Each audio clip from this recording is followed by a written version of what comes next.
All right, so let's talk about the post-Soviet world. We hear all the time about strongmen, right? About all this popular anger against the elites. But what if I told you the one thing that's almost never there is actual populism? Yeah, I know. It sounds completely backward.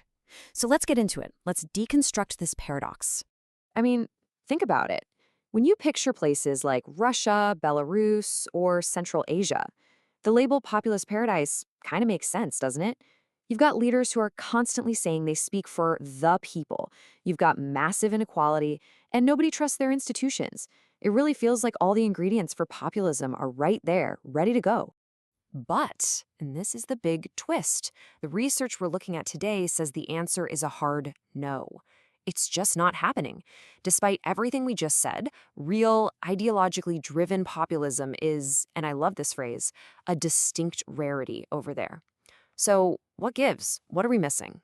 Okay, so to really get our heads around this puzzle, we have to start with the basics. We have to define the P word itself.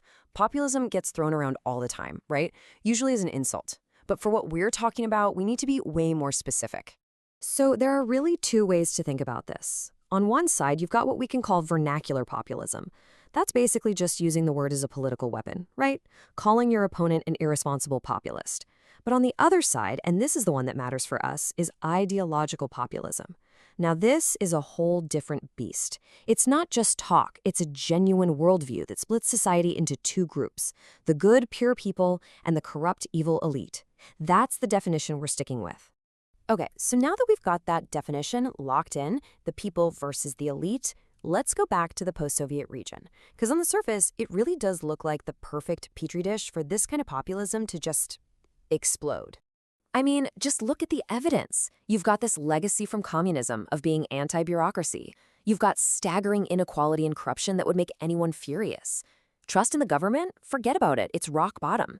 And the political parties? They're usually just fan clubs for one guy, not based on real ideas.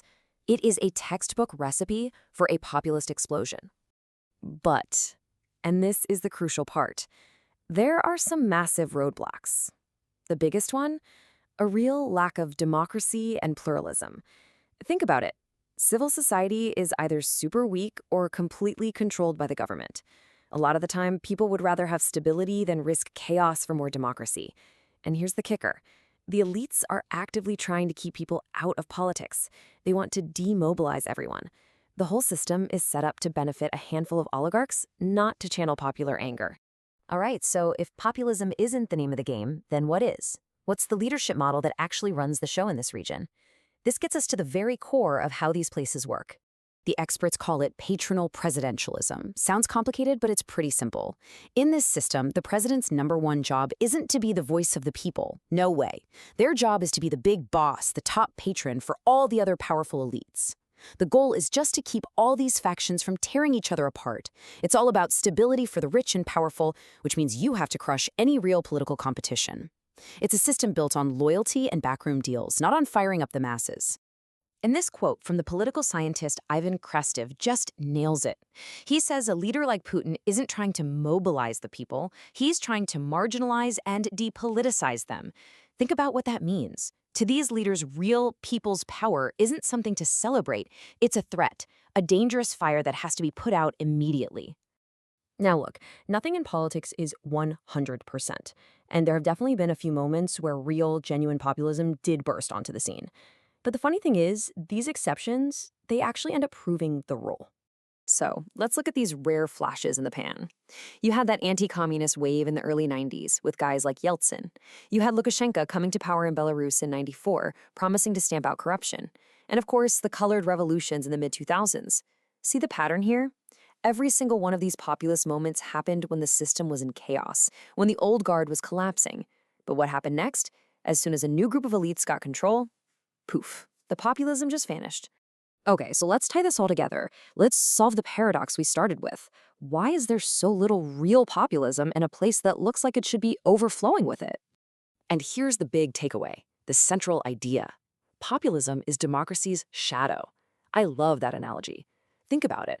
A shadow can't exist without a light source, right? Well, populism's light source is democracy. It needs at least a little bit of pluralism, some room for opposition to breathe, a basic belief that the voice of the people actually matters. In these post-Soviet systems, where democracy is either incredibly weak or just a complete fake, populism has no oxygen. It just can't grow. Because the system is designed to see the people as a problem to be controlled, not a power to be unleashed. Which leaves us with one last and pretty heavy question. If the classic story of the people versus the elite can't even get off the ground in these super-controlled systems, then how can everyday people in this massive part of the world ever find a voice for themselves?